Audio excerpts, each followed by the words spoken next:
Uttarpara Mahendra বিদ্যাপীঠের এক্সিবিশনে class 10 বিশেষ আকর্ষণ ধুলো এবং আগুনের গল্পে পৃথিবী ও চাঁদের জন্ম রহস্য। পৃথিবী অর্থাৎ মহাবিশ্বের একমাত্র গ্রহ যেখানে জল ও প্রাণ আছে এবং যেখানে আমি অথবা আপনারা বসবাস করি।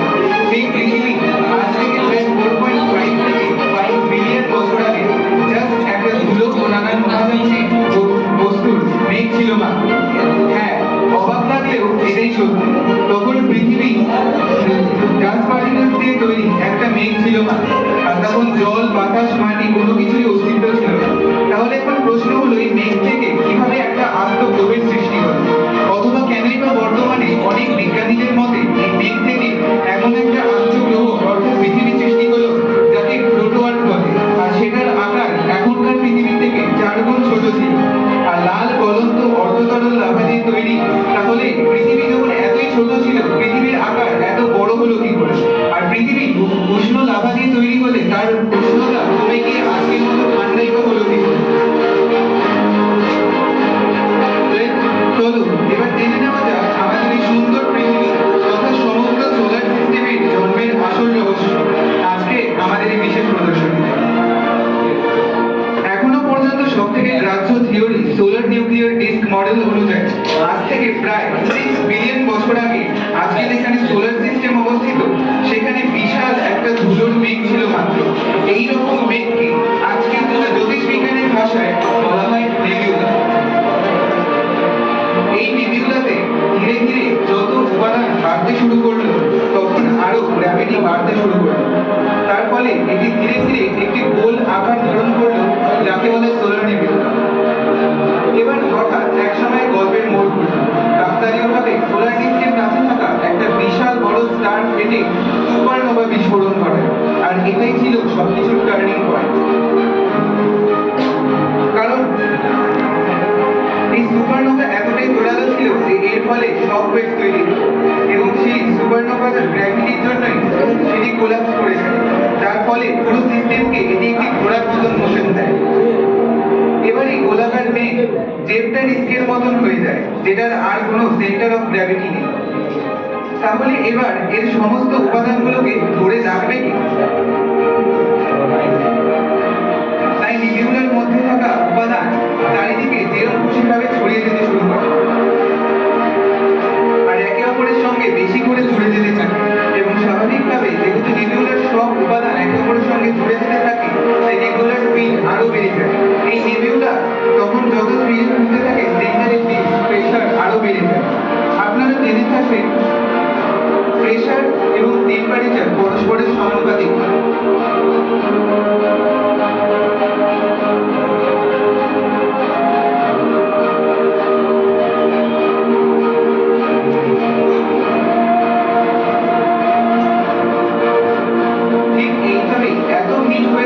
ডাস্ট পার্টিকেলসগুলোর মধ্যে যে হাইড্রোজেন ছিল তারা ফিউশন রিঅ্যাকশন করে হিলিয়াম উৎপন্ন করতে শুরু করে।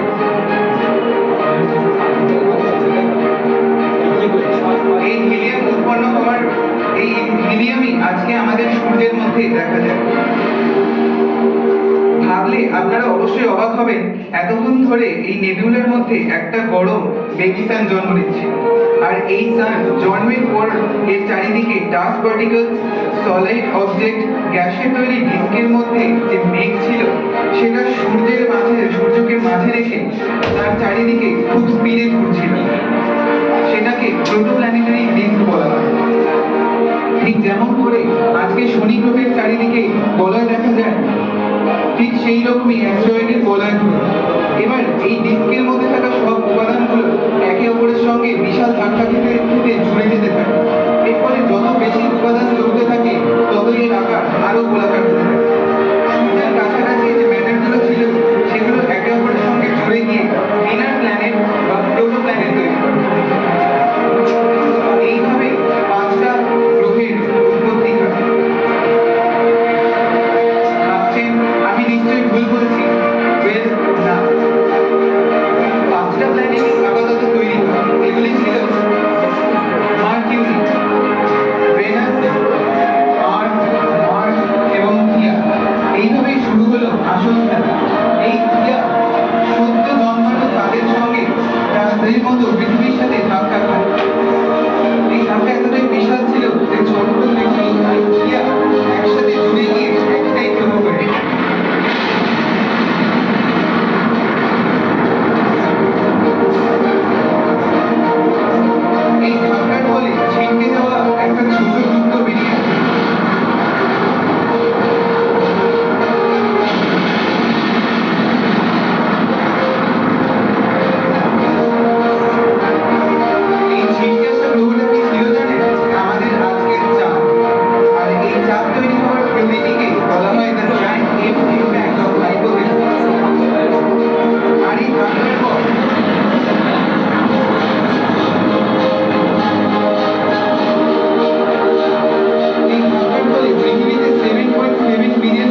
আকার মতো বড় তো হয়ে যায়, কিন্তু এই বড় আকার হওয়ার ফলে কি আসে জানেন?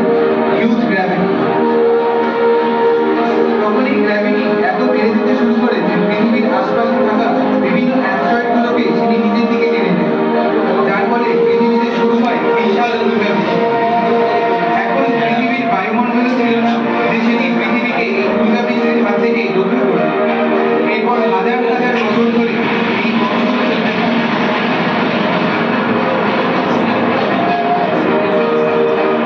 এর ফলে পৃথিবী পুরো গরম বলের মতো।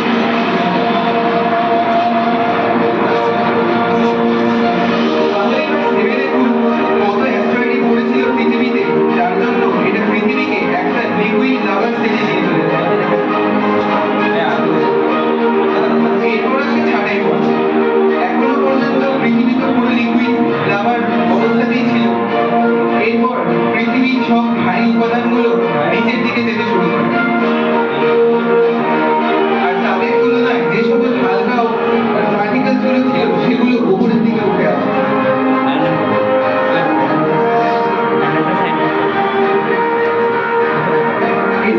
পৃথিবীর স্তরগুলো আলাদা আলাদা অংশে বিভক্ত হয়ে যায়, যেমন inner core, outer core, inner mantle, outer mantle এবং ক্রেস্ট। এর মধ্যে সবথেকে হালকা অণুগুলো ছিল সেগুলি এই ক্রেস্টের মধ্যে থেকে উপরে উঠে যায় আর তৈরি হয় আমাদের বেঁচে থাকার মতো বায়ুমণ্ডল।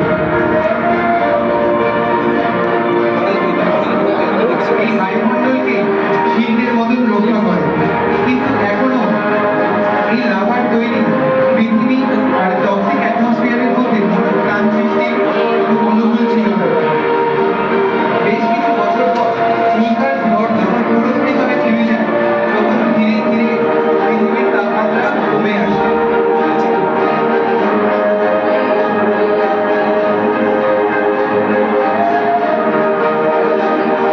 কিন্তু এই পৃথিবী কিভাবে সৃষ্টি হলো সেটা ভাবছেন নিশ্চয়ই।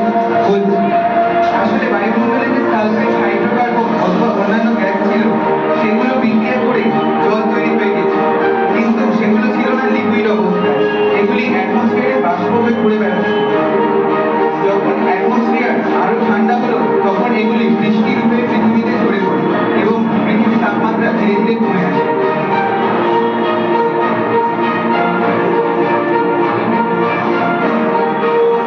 এর ফলে পৃথিবীতে জন্ম পায় কিছু ফটোসিনথেটিক ব্যাকটেরিয়া।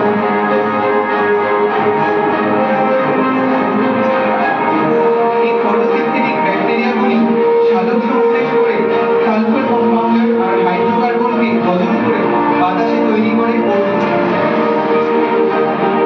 বাতাসে প্রচুর পরিমাণ বৃদ্ধির সঙ্গে সঙ্গে একাধিক অক্সিজেনের পরমাণু যুক্ত হয়ে তৈরি করে O3 অথবা ওজোন স্তর।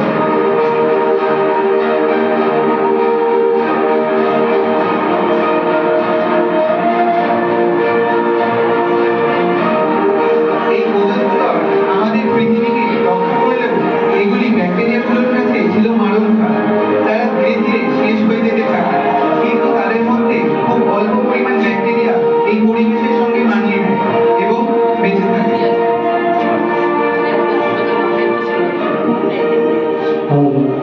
ভাবলে অবাক হবেন, এইসব ফটোক্যারিওটিক ইউনিসেলুলার অর্গানিজম থেকে আজকের বর্তমানে ইউক্যারিওটিক কোষের উৎপত্তি হয় এবং তার থেকে তৈরি হয় গাছ, বিভিন্ন পশু, মানুষ, আমরা সকল জীবেরা। ভাবলে অবাক হবে, 5 বিলিয়ন বছর ধরে যে পৃথিবী ধীরে ধীরে গড়ে উঠেছে, আমরা মাত্র কয়েক বছরের মধ্যে সেই পৃথিবীকে ধ্বংসস্তূপে পরিণত করেছি বিভিন্ন দূষণ এবং দাবানল ইত্যাদির ফলে। নমস্কার।